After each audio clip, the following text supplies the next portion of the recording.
So now let's more focus on convective heat transfer coefficient. So let's take a look at this geometry here. So let's say this is an arbitrarily shaped object, and if we send the fluid towards this object at a temperature T infinity, and if this object is at temperature Ts, there will be, the fluid will flow around this. It will partially conform to the geometry of the object. So you'll have some streamlines that are going to follow the shape of the object. And then you are going to have, since the temperature Ts is different from T infinity, you are going to have convection. So since this geometry is highly non-uniform, so you should immediately realize that H, the convective heat transfer coefficient, may vary depending on point, from point to point. So because if you just remember the definition of the H, it was the ratio of the heat flux to delta T. While delta T may be the same within the boundary layer, the gradient will change because of the shape of the geometry will create different gradients for temperature with respect to Y. So that is why in reality, so we need to define a term called local heat transfer coefficient. So far we were using H for average convective heat as a average convective heat transfer coefficient. So from now on, we'll be using two different symbols. H bar is going to be average. H will signify local value. Okay. H from now on. So up to chapter 5, we were using H for an average property for the system. From now on, we'll be switching to this notation. Whenever you see H, it means it is local value. It is a particular value. You evaluate a particular position. And when you see H bar, it indicates it's an average property. Okay, so this is the first piece of information we need to keep in mind. Okay, so, and if you want to calculate the local heat flux, I would like to calculate heat flux at this particular point or that particular point. I'll be using the local heat transfer coefficient, convective heat transfer coefficient, and calculating the temperature difference between the surface and the fluid. Okay, so that is the local heat flux. And if I want to calculate the total heat flux, I need to integrate all of these heat fluxes across the surface, and then that's going to give me the total heat transfer rate. Okay, so again, I just mentioned that H signifies local value. H bar signifies the average value. So how do you calculate average heat transfer coefficient? So you integrate all of the local heat transfer coefficient across the surface area and divide it by the surface area, and you obtain the average. So you are averaging the H across the area.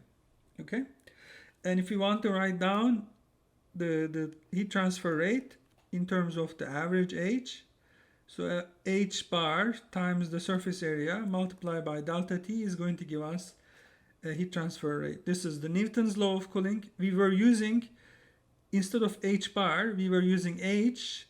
In the past, H meant to be an average property. But from now on, we realize average and local properties can be different. So we want to differentiate them. And H signifies local, H bar signifies average. Okay, and if you have a flat plate, the analysis is a little simpler. So you will be simply integrating H value along the length and dividing it by the length to calculate the average H. So similar equations also exist for the mass transfer processes. In this case, we have local mass transfer coefficient, and also we have average mass transfer coefficient. Same principles applies. So we have average, basically you integrate it across the area and divided by the area, and that will give you average mass transfer coefficient. And if you would like to calculate local local mass transfer rate, so you can simply multiply HM with the concentration gradient.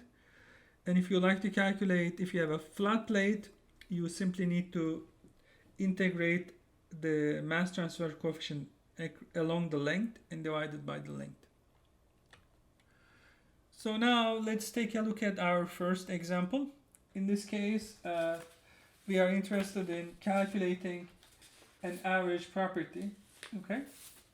So let's say the problem tells us that we have a laminar free convection, and the expression for the local heat transfer coefficient, local convective heat transfer coefficient is given.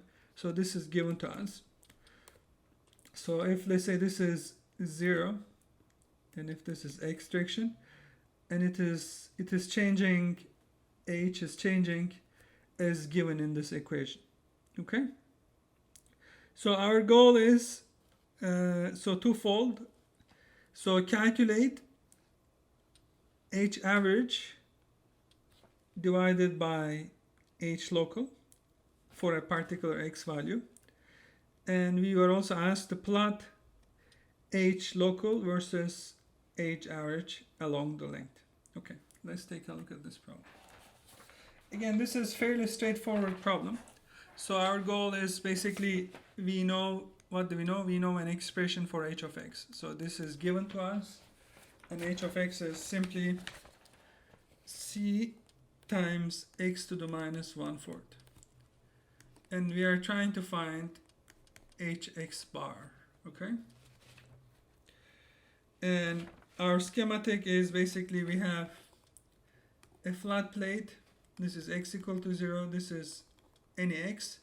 So there is a boundary layer, and the convective heat transfer coefficient H of X is given at different values. So since this problem is just a calculation problem, we don't need to worry about these steps. So let's just proceed to the analysis. So the Hx, the averages, so it depends on, so if you just think about it, the average means you have to average it. If this is 0, if this is L, and let's say X is any point in between. So if I want to obtain an expression, for average, it will depend on how much you are averaging from the leading edge. Okay, so if I'm averaging from 0 to X, so the average property will be 1 over X from 0 to X Hx dx. So, and then I'm going to write down the expression for Hx here, 0 to X. Then we have C X to the minus 1/4 times dx. So then if you carry out the integral, you'll have Hx is equal to, this is going to be plus 1, it's going to be 3 over 4. So 1 over X divided by 3 over 4 C over X, X to the 3 over 4. So if you rearrange this, you'll have 4 over 3 times C times X to the minus 1/4.